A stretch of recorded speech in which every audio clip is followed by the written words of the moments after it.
Portions of Colorado & Company contain paid content. Products and services featured are not endorsed by Colorado & Company.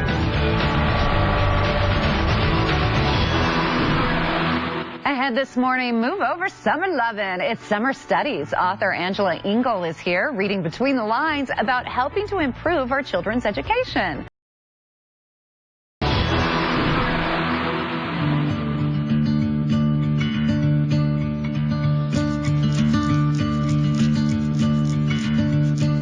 Well, hi there. Thanks for staying with us on Colorado & Company. I'm Denise Plant. And for many students, another school year is finished. I know my 15-year-old was yes. However, as a parent, it might be a good idea to think about continuing education during the summer months. Author Angela Engel shares Seeds of Tomorrow, and it's nice to see you. Thank you. Why did you decide to write this? What was your motivation? Well, I noticed a shift in my fourth grade classroom, and before the emphasis was really on students and their development, both academically but also socially and civically. And I started to notice a change more around high-stakes testing and more in personalization. Mm-hmm. And so I wrote the book to help parents really recognize what learning opportunities were and how to create a more student-centered learning approach. Now, Angela, there are a lot of kids out there that are going to be like, what summer is for video games and hanging out by the pool and with friends, but you say no, parents need to take this opportunity to help them grow. It's a time to help their child. Well, everybody loves summer, and parents play a really crucial role in their child's education.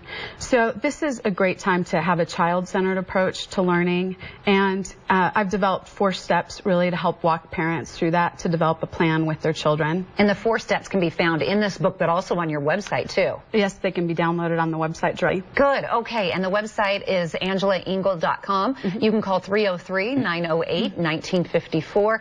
Engagement is very important. Exactly. It's really the key to learning, because if we're not engaged, then we're not learning. Right. So you want to start with your child's interests. You know, find out what inspires them, what their curiosity is, what drives them, and create a list from that. We find that kids who are student-driven really have better outcomes in their education.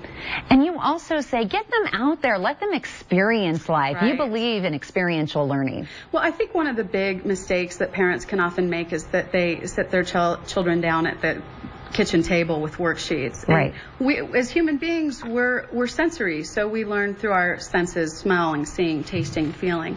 So if you have a child that is interested in frogs, you know, start with a trip down to the pond and a fishnet. Yeah. If you've got somebody who's interested in robots, then take a trip to the hardware store or go look at the thrift store. And I totally agree with you that, because like I have 2 boys. Yes. So my husband will teach my boys like how to work on a car, but they're still using their math skills. Exactly. They're still picking up a book and reading the manual. So like self-taught. So I believe absolutely in what you're saying there. Everything is connected. You also talk about how important it is to honor your child. Yeah, I think, you know, currently in education, a big challenge is that the goal is standardization, every child learning the exact same thing at the exact same way at the exact same time. And what we know is that children are individual, unique learners. Mm-hmm. And so you want to tap into the individual gifts and strengths of your child. I mean, if you've got someone who doesn't like math, then some of the learning tools that you're going to pick might be a camera. It might be building things. Right. Gosh, I really like your thought process. I mean, because my youngest son, as I'm sitting here talking to you, I'm going through my experiences with my children. My youngest son, he's the type that can sit there in class and sit at the table and do what the teacher wants him to do. My oldest son, however, needs to be moving and maybe sit on a ball or touching something while he's listening at the same time. So you're right, every child is not exactly the same. They learn differently. Well, and some are introverted and some are extroverted. If you've got an introverted kiddo, they might be doing more independent work, but if you've got someone who's really social, then you want to find communities of learning, clubs. You know, if they're into music, you want to look at Swallow Hill or School of Rock or organizations where they can do jam sessions together. I never thought about that. Is that part of the discovery process and unlimited possibilities you talk about? Yeah, I think, you know, sometimes we too quickly jump to the outcomes, and what we know about the great thinkers of our time is that knowledge and skills are built incrementally. So you really have to honor the process, ground yourself in the process, and think about, as a parent, what we can do to support that process. So modeling our own learning, finding mentors for them, looking for the shared interests so that families are learning together. I like that. Families learn together. And on that note, what are you hoping that parents take away from your book?